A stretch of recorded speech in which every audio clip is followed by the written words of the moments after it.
অন্তর্বর্তী সরকারের সঙ্গে সংলাপে অংশ নেন বাম গণতান্ত্রিক জোট। বৈঠক শেষে নেতারা বলেন, আইনশৃঙ্খলা পরিস্থিতি এখনও নিয়ন্ত্রণহীন। অন্তর্বর্তী সরকারকে প্রশাসন সংস্কার সহ জনগণের আশা আকাঙ্ক্ষা বাস্তবায়নে কাজ করার পরামর্শ দেন। পূজার সামনে আছে, সেই পূজার ব্যাপারটা যাতে এই সম্প্রদায়ের মানুষ যথাযথভাবে শান্তিপূর্ণভাবে পূজাটা সম্পন্ন করতে পারে। প্রশাসনেও আমরা বেশ কিছু দুর্বলতা দেখছি, ব্যর্থতা দেখছি, সীমাবদ্ধতা দেখছি। সেই প্রশাসন, সিভিল, পুলিশ বা যে ধরনের প্রশাসন হোক, সব ধরনের জায়গাতেই আমরা এদের কিছু কিছু আলামত দেখতে পাচ্ছি, যা দেখে উদ্বেগ প্রকাশ করবার মতো। জোটের অন্যতম নেতা সিপিবির সাধারণ সম্পাদক রুহিন হোসেন প্রিন্স বলেন, সব ধরনের সংস্কারের দায়িত্ব অন্তর্বর্তী সরকারের নয়। জনগণের আবেগ ৭১ নিয়ে বিতর্কে না জড়ানোর পরামর্শ দেন তিনি। এই যে হাজারো শহীদের রক্তের মধ্য দিয়ে যে গণঅভ্যুত্থান আমরা সংগঠিত করেছি, এই যে হাজার হাজার মানুষ যে আহত, তার এখনো কান্না বুকে চেপে আছে, কিন্তু সে গণঅভ্যুত্থানকে আফোল্ড করে সেই গণঅভ্যুত্থান প্রশ্নবিদ্ধ হবে। এই জন্য অনেক কাজ করা যাবে না।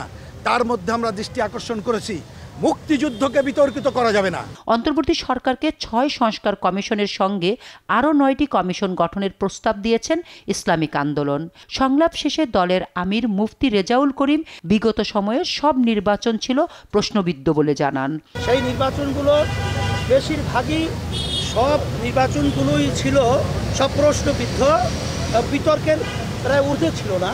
প্রধান উপদেষ্টার সঙ্গে বৈঠক শেষে দলের সদস্য সচিব মুজিবুর রহমান মঞ্জু উপদেষ্টা পরিষদ থেকে বিতর্কিতদের বাদ দেওয়ার পরামর্শ দেন। আমরা দেখেছি যে সেনাবাহিনীকে ম্যাজিস্ট্রেসি ক্ষমতা দেওয়ার পরও দেশের আইনশৃঙ্খলা পরিস্থিতির উন্নতি হয়নি। আমরা বলেছি যে বেশ কয়েকটি মন্ত্রণালয়ের কাজ খুব হতাশাজনক, বিশেষ করে জনপ্রশাসন, স্বরাষ্ট্র, আইন, এ ধরনের কিছু মন্ত্রণালয়ের ব্যাপারে আমরা বলেছি প্রয়োজনে এই সমস্ত মন্ত্রণালয়ের উপদেষ্টাদেরকে পরিবর্তন করা। গণ অধিকার পরিষদের সভাপতি নুরুল হক নূর বলেন, সরকার পরিচালনা রাজনৈতিক দলের কাজ। অনভিজ্ঞ উপদেষ্টাদের সরিয়ে দেওয়ার দাবি জানান তিনি। রাজনৈতিক দলগুলো কিংবা আমরা এই সরকারকে ক্ষমতায় বসালাম, এই সরকারের জন্য আন্দোলন, সংগ্রাম, নির্যাতন, নিপীড়ন করে তাদের জন্য রাস্তা তৈরি করলাম।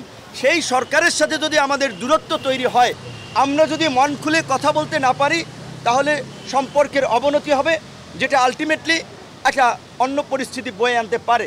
তবে হেফাজতে ইসলামের নেতা বলেন, অন্তর্বর্তী সরকারের ভেতরে ফেসিবাদীদের দোসররা রয়েছে, অবিলম্বে তাদের অপসারণ করতে হবে। শিক্ষা কমিশনের ব্যাপারে, শিক্ষা কমিটির ব্যাপারে আমাদের প্রস্তাবনা ওলামায়ে কেরামের প্রতিনিধিত্ব রাখতে হবে।